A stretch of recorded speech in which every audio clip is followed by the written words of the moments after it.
안녕하세요. 에일 아트 러닝 랩입니다. 오늘은 제가 좋아하는 책 중에 하나인 다른 방식으로 보기, Ways of Seeing이라는 책을 소개해 드리려고 해요. 영국의 미술 비평가이자 사진이론가, 소설가, 사회 비평가, 그리고 다큐멘터리 작가까지 했던 존 버거의 책입니다. 다른 방식으로 보기는 1972년에 BBC에서 방송된 TV 연속 강의를 바탕으로 한 책인데요. 일반적으로 우리가 미술작품을 감상하는 방식은 사실 제도화된 주류 미술계의 시각, 그러니까 아카데믹한 시각으로 작품을 배워나갈 수밖에는 없잖아요. 그것이 어떻게 보면 조금 폭력적이라고 이렇게 이야기를 하는 책이에요. 그래서 어떻게 하면 그 표준적인 시각에서 좀 벗어나서 다른 방식으로 볼 수 있을까?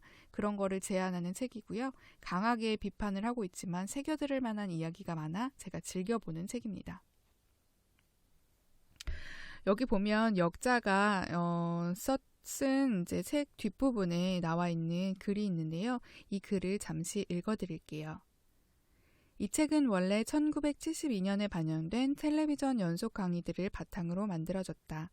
이 강의에서 존 버거는 일반적으로 미술작품을 감상하는 법이라고 알려진 것들이 어딘가 잘못된 또는 편협한 방식일 수도 있다고 주장하며 기존의 아카데믹한 보는 방식에 대해 근본적으로 재검토할 것을 요청하고 있다.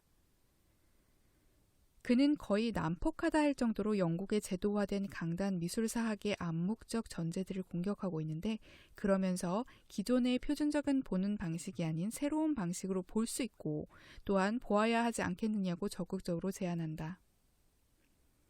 이 강연은 이러한 기존의 지배적인 미술사 담론에 대한 전복적이라고 할 수 있을 정도의 급진적 시각으로 인해 방송 당시에도 커다란 반향을 불러일으켰다. 특히 남성적 응시를 중요한 의제로 제시함으로써 시선과 젠더가 연관된 권력의 문제를 처음으로 분명하게 제기한 것이 바로 이 책이기도 하다. 기존의 미술사 논의와는 전혀 다른 방식으로 문제를 제기하며 미술사와 미술 비평의 새로운 담론적 차원을 여는 하나의 출발점이 된 이 책은 나온 지 40년이 된 지난 지금에도 여전히 의의가 있다.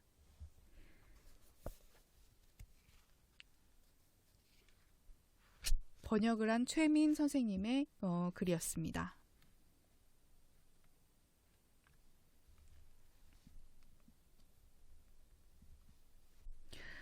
우리는 과연 우리를 둘러싼 세상을 어떻게 바라보고 있을까요? 존 버거는 그의 책 Ways of Seeing을 말 이전에 보는 행위가 있다. 아이들은 말을 배우기에 앞서 사물을 보고 그것이 무엇인지 안다라는 말로 시작하고 있습니다. 이 책은 총 7챕터로 이루어져 있는데요. 보는 행위에 대한 예시로 2장, 4장, 6장은 언어 없이 이미지만을 보여주고 있어요. 이미지들은 뒤 챕터의 프리뷰이자 결국 앞선 챕터와 뒤의 챕터를 연결시켜주는 역할을 하고 있는데요. 예를 들면 1장에서는 재창조되거나 재생산된 이미지에 대해서 유화와 카메라를 통해서 원작과 복제된 이미지에 대해서 설명을 하고요. 3장에서는 여성의 사회적인 존재 방식에 대해서 서술하고 있는데요. 어떻게 여성에 대한 이미지가 사회적으로 재창조되며 인식되고 있는지 2장의 이미지들을 예로 확인을 해볼 수 있습니다. 4장과 5장에서는요. 전통적인 유화의 주제들을 살펴보며 유화의 역사와 사회문화적인 부분을 함께 다루고 있고요. 이어지는 6장과 7장에서는 유화의 광고성과 광고의 유화성에 대해 다루고 있습니다. 보는 것과 아는 것의 관계는 끊임없이 변화한다. 대체로 우리가 사물을 보는 방식은 우리가 알고 있는 것 또는 우리가 믿고 있는 것에 영향을 받게 됩니다. 따라서 본다는 행위는 자극에 기계적으로 그냥 반응하는 것이 아니고 일종의 선택 행위에 가깝다는 거예요. 우리는 우리의 관심을 끄는 것만 선택해서 보기 때문이죠. 중요한 건 한 가지 물건만을 그냥 보는 것이 아니라 우리는 언제나 물건과 우리의 관계를 살펴본다고 합니다. 필자는 이를 시각적 상호작용이라고 표현을 하고 있는데요. 이러한 시각적 상호작용은 언어로 하는 대화의 상호작용보다 더 근본적인 것이라고 설명하고 있어요. 한 연구에 따르면요. 인간이 외부 세계와 접촉을 할 때 시각에 의존하는 비율이 거의 80%, 청각이 약 10%이며 나머지 감각이 10% 정도를 차지한다고 합니다. 이처럼 눈으로 본다는 것은 존 버거의 말처럼 보다 근본적인 작용이라고 할 수 있습니다. 12페이지에 보면 이미지는 재창조되었거나 재생산된 시각이다. 모든 이미지는 하나의 보는 방식을 구현하고 있는데요. 사진가의 보는 방식은 주제 선택에 반영되어 있지만 화가의 보는 방식은 캔버스 또는 종이 위에 그가 그려놓은 것에 의해서 재구성됩니다. 하지만 어떤 이미지를 보고 어떻게 평가하느냐 하는 것은 각자의 보는 방식에 달려있다고 하는데요. 이 보는 방식이라는 것이 어떻게 달라지는 걸까요? 예를 들면 하나의 이미지가 미술 작품으로 제시가 되었을 때 사람들이 그것을 보는 방식은 미술과 관련해 교육받은, 그러니까 문화적으로 중요하다고 전제된 몇몇 관념들의 영향을 받는다는 것입니다. 예를 들면 미나 진실, 천재성, 문명, 사회적 지위나 취향, 그런 것들이 있을 수 있는 거예요. 그러나 필자가 여기서 비평을 하고 있는 것은 다음과 같습니다. 이 문화적 가정들이 사실상 세계의 실상을 명확하게 밝혀주는 것이 아니라는 거예요. 오히려 그것을 신비화하여 알 수 없는 것으로 만들어버린다는 데 있다는 겁니다. 그래서 미술 비평에서 많이 나타나는 과거의 신비화 경향에 대해서 존 버거는 꼬집고 있습니다. 그리고 원근법에 대해 이야기를 하고 있는 부분이 있는데요. 원근법의 관습에 따르면 시각적 상호작용이란 존재하지 않는다. 이러한 원근법에는 내재적인 모순이 있는데 단지 한 장소, 한 순간에만 존재하는 하나의 관찰자를 향해 현실의 모든 이미지가 정돈된다는 점에 있다. 사실 카메라의 발명 이후에 이러한 모순은 보다 분명하게 드러나게 된다. 즉 원근법은 마치 그것을 보는 사람이 세상의 유일한 중심이라고 이야기하는 것처럼 시야를 조작한다는 것입니다. 하지만 카메라의 발명 이후에 특히 영화 카메라는 어디에도 중심이 없다는 것을 보여주었어요. 이러한 보는 방식이 이제 변화가 됐잖아요. 그건 인상파 화가들에게서도 이제 볼 수가 있는데요. 인상파 화가들에게 가시적인 것이라는 것은 사람들이 볼 수 있도록 제시되어 있는 것이 아니라 고정되어 제시되어 있는 것이 아니고요. 끊임없는 유동 속에서 도망쳐 사라져버리는 것이었습니다. 또한 입체파 화가들에게서 가시적인 것이란 더 이상 단일한 눈과 만나는 것이 아니고요. 여러 각도에서 본 광경들을 한데 모은 전체를 가리키는 것이 됩니다. 이처럼 인간의 보는 방식이 카메라라는 기계 발명에 의해 변화하게 되었다는 거예요. 카메라의 발명으로 달라진 또 한 가지는 무엇이 있냐면 원작과 복제의 개념이 있는데요. 카메라는 무엇이든 복제가 가능합니다. 따라서 원작은 수많은 복제품들 속에서 유일한 것이라는 희소성을 갖게 되는 거죠. 카메라의 발명으로 우리는 시간의 순서에 따라 바라보는 영화와 그림과의 차이를 또한 생각해 볼 수 있습니다. 영화에는 앞서 말했듯이 시간성이라는 개념이 내재해 있어요. 그렇지만 그림에는 그 시간이 총체적으로 포함되어 있기 때문에 주체의 능동적인 바라봄이 개입될 수밖에 없습니다. 즉 그림에는 영화와는 다른 시간의 동시성이라는 개념이 내포되어 있는 거예요. 여기서 존 버거는 그림을 보는 시각을 제시하는데요. 그렇기 때문에 이미지를 보는 주체는 의지에 의해서 그것을 뒤바꾸거나 결론을 다시 내릴 수 있는 그런 가능성을 가지고 있다는 겁니다. 이미지의 새로운 언어를 다르게 사용할 수 있다면 이를 통해서 새로운 힘을 얻게 될 수 있죠. 그러므로 주체의 적극적인 개입이 중요하다는 이야기를 하고 있습니다. 또 여기서 중요하게 다루어지고 있는 게 이제 여성에 대한 부분인데요. 여성의 사회적인 존재에 대해서 이야기를 하고 있는 게 2장과 3장입니다. 2장과 3장에서는 역사적으로 여성의 사회적인 존재 양식에 대해 누드화의 예를 들어서 설명을 하고 있어요. 유럽의 전통 유화는 주로 누드화를 다루죠. 아담과 이브를 시작으로 한 벌거벗은 그림의 시작은 수치심으로 시작하지만 이내 남성을 향해 보여주는 여성의 누드화를 탄생시키게 됩니다. 오늘날 누드가 포함하고 있는 태도나 가치들은 사실 광고나 저널리즘, 텔레비전 같은 좀 더 다양한 미디어 속에서 다양하게 표현되고 있지요. 근데 현대에 와서도 이러한 보는 방식 자체는 크게 달라지지 않았다고 이제 버거는 지적을 하고 있는 겁니다. 유화의 전통적인 유화의 주제들은 어떤 것들이 있을까요? 추상화, 정물화, 건물화, 스토리화, 장르화, 풍경화 등이 있는데요. 풍경화를 제외하고 대부분의 주제들은 자본주의와 뗄 수 없는 연관이 있습니다.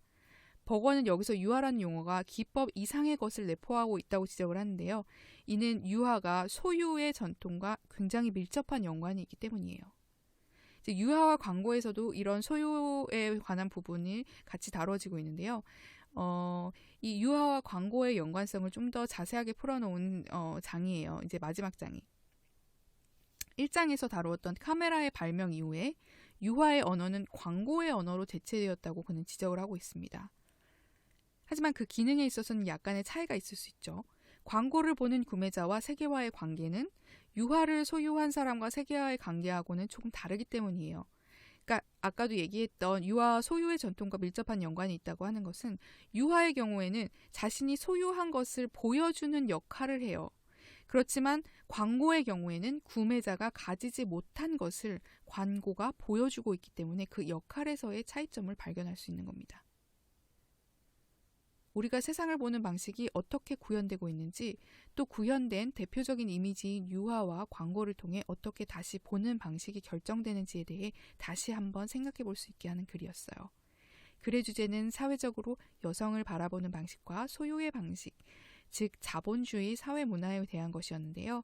1장에서는 그가 언급했듯 이미지의 새로운 언어를 다르게 사용할 수 있다면 이를 통해 새로운 힘을 얻을 수 있다, 이런 말에 동의를 합니다. 역사적으로 쌓여온 보는 방식의 거대한 패러다임은 우리 개개인들이 삶의 의미를 찾으려고 노력하는 그런 경험과 우리 자신이 능동적인 주체가 될 수 있는 그런 역사, 그런 것들을 이해해 보려고 이제 노력하는 일에서 그 새로운 힘을 얻을 수 있게 될 것입니다.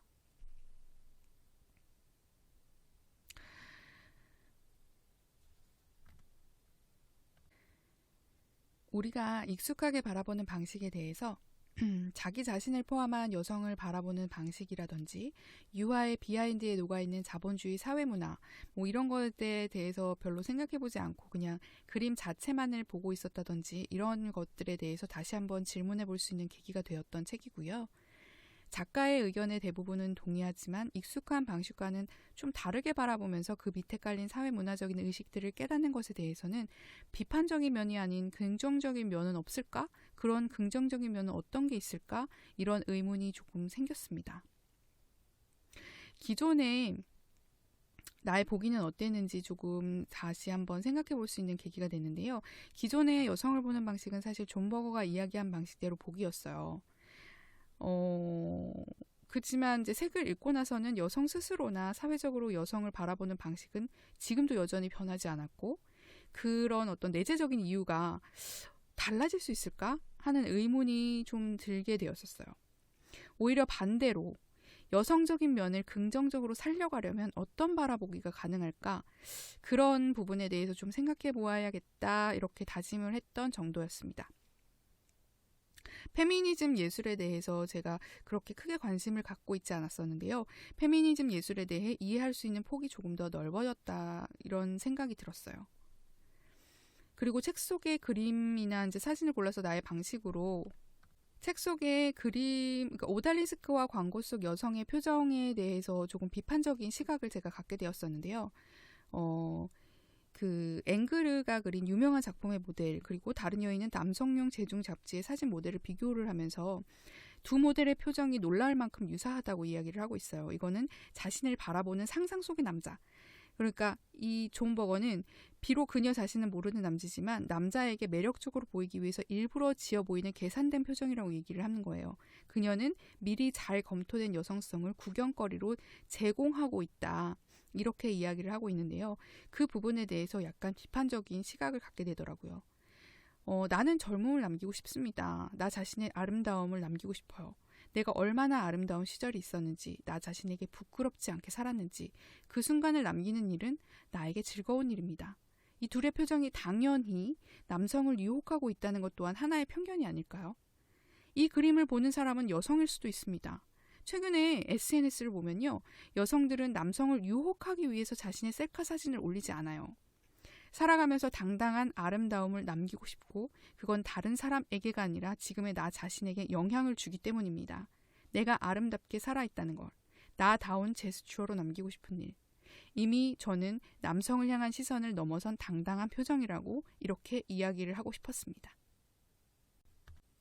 어떻게 들으셨어요? 오늘은 여기까지 하겠습니다. 지금까지 들어주셔서 감사합니다.